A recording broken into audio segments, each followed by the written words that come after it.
as we go along. Zionism encompasses various ideological streams. Zionism has evolved to include the development and defense of Israel as a modern nation state. Now, I'm not going to be talking at all about that aspect of it. It's just that's where Zionism evolved to. And I'm going to make a point here, and I'm going to try to defend it as we go along, because it's part of the argument about Zionism. And Zionism has never been and is not now a colonial movement, really, of any kind. Now, for those of you who are keeping track of the arguments in detail about Zionism, this should ring some bells. For those of you who aren't paying that close attention, never mind. I love it. One more definition. Palestine. Palestine was named, that the area that we think of was named Palestine by the Romans. It refers to the area roughly consisting of contemporary Israel, some of Jordan, some of Syria, some of Lebanon. It became known as Palestine during the Roman Empire's occupation of the area. Under Rome, from King Herod's time, the regions had traditional Jewish names. There were Judea, they're down in the south. There was Samaria up further north. There was Galilee up by the Sea of Galilee, which Christians know well. There were two major revolts against Roman rule. One of them occurred in the war from 67 to 72, the Common Era, when the temple was sacked. The second was a much more serious military revolt against the Emperor Hadrian in 132. And the reason I'm talking about that you will see in a moment. It took many more Roman legions to defeat the Jews in 132. And it was a very serious revolt as far as the Romans were concerned. They didn't want any more of that. So after the revolt was over, the Jews were exiled from the land. The city of Jerusalem was pretty much razed to the ground, and Judea was renamed Syria Palestina. And that was that area down towards the south. The area continued to be called Palestina until Palestine, until Israel regained its independence in 1948. The Eastern Roman Empire, dated 500 CE, still called it Palestine. And it continues to be called Palestine in different contexts to this day. So that's a little bit of the background. Biblical foundations. The ancient Jewish connection to the land of Israel, according to stories in the Bible. Abraham migrated to the land, if you read your book of Genesis. And his grandchild Jacob and family moved to Egypt. Why? Read the Bible, you'll find out. Moses returned the descendants of Jacob to this land and divided it among the tribes. So each of those little areas represents one of the sons of Jacob. Now, this is all biblical stories, right? Right. King David, King Solomon became kings of the land around 1000 before the Common Era. It was a big kingdom at that point. It extended well into what is now Jordan and up into Lebanon and down towards Egypt. But you'll see there was a little area down there to the southwest called Philistia. You all remember who lived there, right? The Philistines. Who's the main character for the Philistines in the books of Goliath. Judges? Goliath. Goliath, exactly. So you know your Bible very good. But most important, Jerusalem became the capital of the area of what had become known as Israel under King David. Jerusalem is really important. Jerusalem is mentioned approximately 670 times in the Hebrew Scriptures. What we call the Bible, with Christians sometimes call the Old Testament. The name Jerusalem appears most frequently in the following books: Chronicles, Jeremiah, Kings.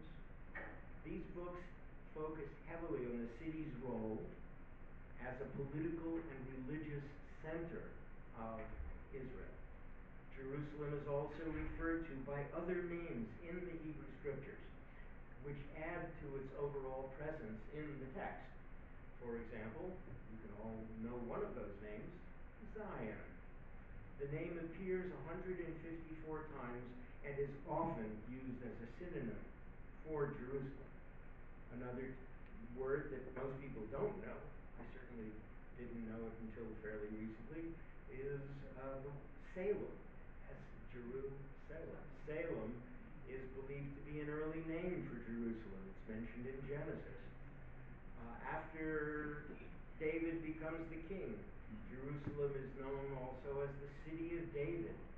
The city where after King David captured the city from the Jebusites.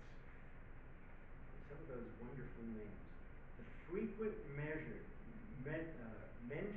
of Jerusalem in the Hebrew Scriptures serve to reinforce its importance in the collective memory and identity of the Jewish people, tracing the city's changing fortunes and its enduring spiritual significance across the centuries. Why is it important? Not just because it's in the Bible. It's the place where Abraham almost sacrificed Isaac. It's the place where Abraham and his wife Sarah and their families are buried. It's the place where David established the capital of his kingdom. It's the place where Solomon built a magnificent temple to his God. Jerusalem is really important in the Bible, and for those people who still consider themselves people of the book, that's the book we're talking about, the Bible. In the Jewish spiritual tradition, the prayer book has a major role. The prayers and the rituals in the Jewish prayer book have roots in ancient Jewish tradition dating back to biblical times. The first attempt to organize and standardize it in Hebrew began around the 9th century of the Common Era. This was an early prayer book that was found in the area now of Iraq. The first printed prayer book appeared in the late 15th century. But why is that important? Well, Zionism plays a major role in the prayer book. Not Zionism as a movement, obviously. It mentions returning to Jerusalem in 3 times daily prayers. For those who don't know, traditionally observant Jews pray 3 times a day. They pray in the morning, in the afternoon, and the evening. Not quite as good as the Muslims, about 5 times a day, but we're catching up. And the prayer that is prayed 3 times a day goes approximately like this. And return in speaking to God, the prayer to God. And return in mercy to Jerusalem, your city, and dwell therein as you have spoken, and rebuild it soon in our days as an everlasting structure. And may you speedily establish the throne of David therein. Blessed are you, Lord, builder of Jerusalem. That's too soon.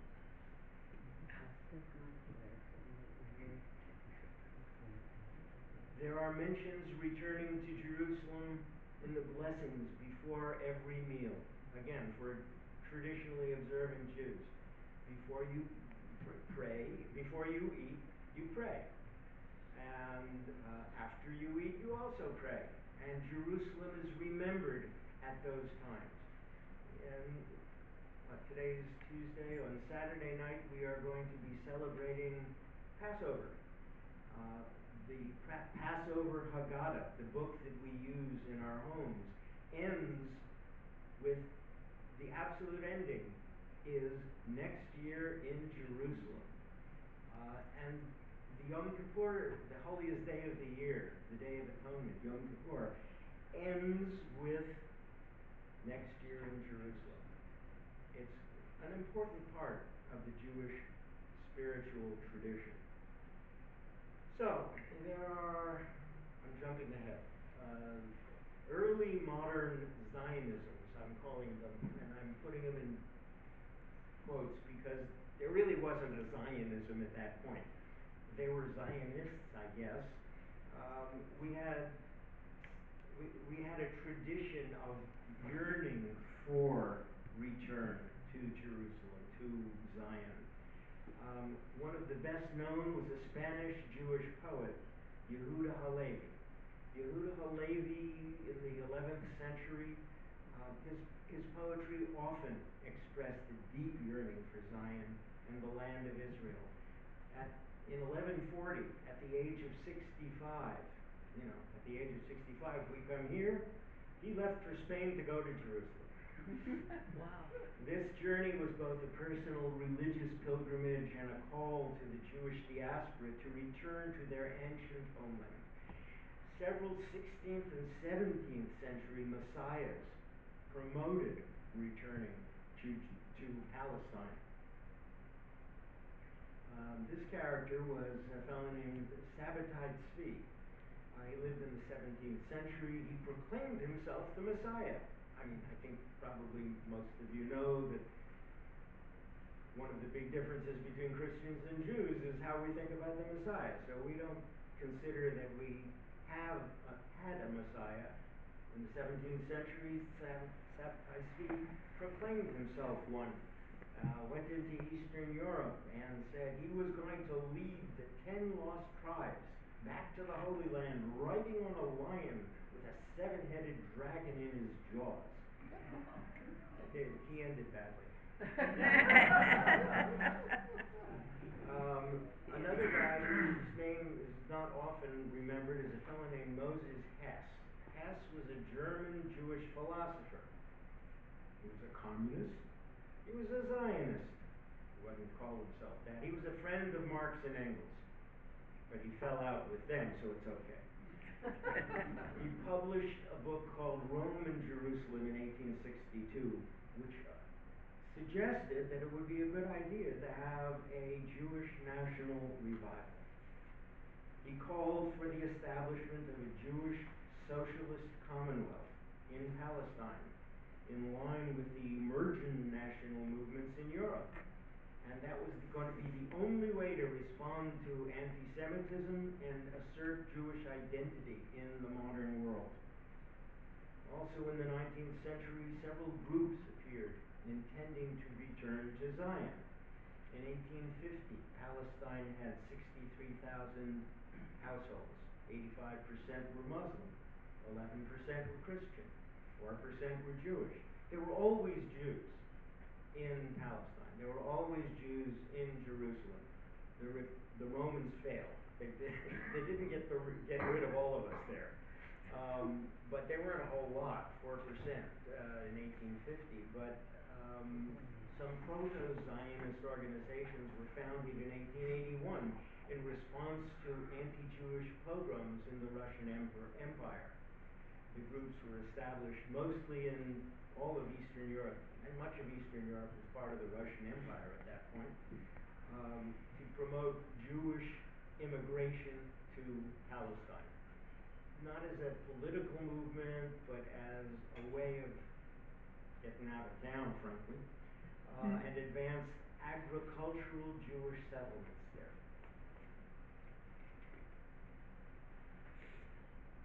modern Zionism dates to the end of the 19th century with a fellow named Theodor Herzl. He developed an area called political Zionism. He was an Austrian Jewish journalist who became convinced that only a Jewish state could resolve the problems facing European Jewry. If I had an extra couple of hours, I would talk about what motivated him and the Dreyfus trial in France and the things that were going on. Take it as a given that there were problems for the Jews in Europe in the late 19th century. And only a Jewish state, politically, a real political state, could solve the problems for Jews. In 1896, he published a book called The Jewish State. It laid out his vision for organized Jewish settlement in Palestine.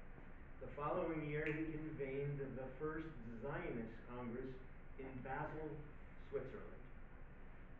That Congress established the World Zionist Organization, which, by the way, still exists, and it's in the middle of its quinquennial election time. Isn't that great, Ruth? Everybody knows quinquennial, right? Quadrennial is every 4 years. Quinquennial is every 5. Okay. Write that down, it'll be on the test.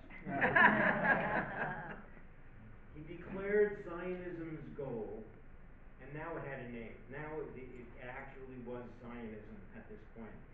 He declared Zionism's goal as a home for the Jewish people in Palestine secured under public law. And this declaration is called the Basel Program. The next thing that happened of consequence, a lot of things that happened obviously, was something called the Balfour Declaration. The Balfour Declaration, the Basel's program goal is thought to have been realized with the Balfour Declaration of 1917. And the mandate for Palestine granted to the UK in 1922. So what's a mandate? I'll get to that in a minute. Who was Balfour? That's Balfour. Arthur James Balfour, first Earl of Balfour, lived in from the 19th to the 20th century. Prime Minister of the United Kingdom from 1902 to 1905. But he was Foreign Secretary during World War I. And I can read the letter if you can't see it from where you are.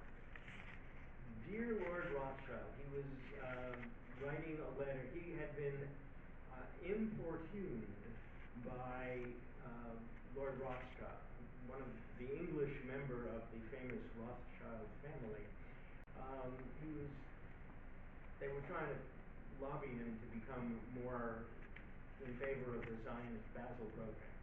So he writes, I have much pleasure in conveying to you on behalf of His Majesty's government, I wish I could do this in the right accent, the following declaration of sympathy with the Jewish Zionist aspirations, which has been submitted to and approved by the Cabinet.